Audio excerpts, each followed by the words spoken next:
জানাচ্ছি বাংলাদেশ। প্রিয় সহকর্মী ও সহযোদ্ধা, আপনারা অধীর আগ্রহ নিয়ে বসে আছেন বাংলাদেশের প্রত্যেকটি প্রতিষ্ঠানে। আমরা আজকে যে মন্ত্রণালয়ে আমাদের মিটিং ছিল, সেই মিটিং থেকে আমরা বেরিয়ে কি ঘোষণা দেই সেইটি শোনার জন্য আপনারা অধীর আগ্রহে বসে আছেন।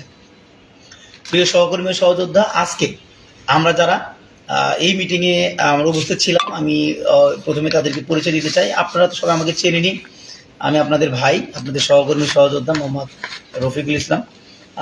আমার সাথে ছিল আমার বিপ্লবী সাধারণ সম্পাদক ইকবাল হোসেন বাবু, সিনিয়র সহসভাপতি আব্দুর রাজ্জাক রাজু ভাই, আমাদের সিনিয়র যুগ্ম সাধারণ সম্পাদক জান্নাতুল নাইম ভাই, আমাদের সহসভাপতি আলিফ ভাই, আমাদের আন্দোলন পরিচালনা কমিটির আশরাফ ভাই, এবং আমার আশেপাশে দেখতে পাচ্ছেন উপস্থিত আছে আমাদের বাংলাদেশ সচিবালয় কর্মকর্তা, আমাদের সকল সহকর্মী সহযোদ্ধারা।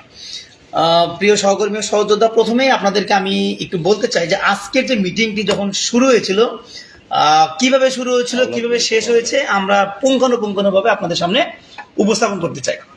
প্রথমত হচ্ছে যে মিটিংটি শুরু হয়েছে, প্রথমেই কথা বলেছেন আমাদের বিপ্লবী সাধারণ সম্পাদক ইকবাল হোসেন বাবু ভাই, এবং বাবু ভাই প্রথমেই বলেছেন, ওনার যে উপস্থাপন ছিল প্রথমে বলেছেন যে নীতিমালা আপনারা দিয়েছেন, সেই নীতিমালা আপনারা যেভাবে ব্যাখ্যা করছেন সেই অনুযায়ী আমরা অনেক ভালো থাকার কথা, কিন্তু আমরা ভালো নেই। আমি আরো পরিষ্কার করে বলতে চাই, বাবু ভাই বলেছেন যে আপনাদের নীতিমালা অনুযায়ী আমাদের জান্নাতে থাকার কথা, কিন্তু আমরা ভালো নাই, আমাদেরকে ঠিকাদার ছাড়া সরাসরি প্রতিষ্ঠানের মাধ্যমে নিয়োগ প্রদান করতে হবে। এরপরে আমি কথা বলেছি, এবং আমি আমার আলোচনার শুরুতেই আমি একটি লিখিত বক্তব্য নিয়ে এসেছিলাম, আপনাদেরকে দেখাতে চাই। আমার হাতে আমাদের যে দাবিনামা, সেই দাবিনামাটি আমি আপনাদেরকে পড়ে শোনাতে চাই। এই দাবিনামাটি নিয়েই আজকে আলোচনা হয়েছে, এবং আমি আপনাদেরকে পড়ে শোনাতে চাই, একটু মনোযোগ সহকারে আপনারা শুনবেন।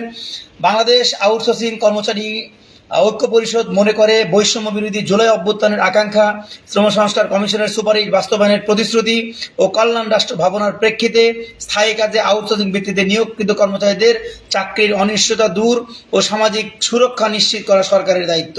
কারণ সারা দেশের সরকারি ও স্বায়ত্তশাসিত প্রতিষ্ঠানের প্রতিটা মন্ত্রণালয়ের দপ্তর অধিদপ্তরে আউটসোর্সিং কর্মচারী নিয়োগের নামে চলছে অব্যাহত শোষণ, নিপীড়ন ও অনিয়ম।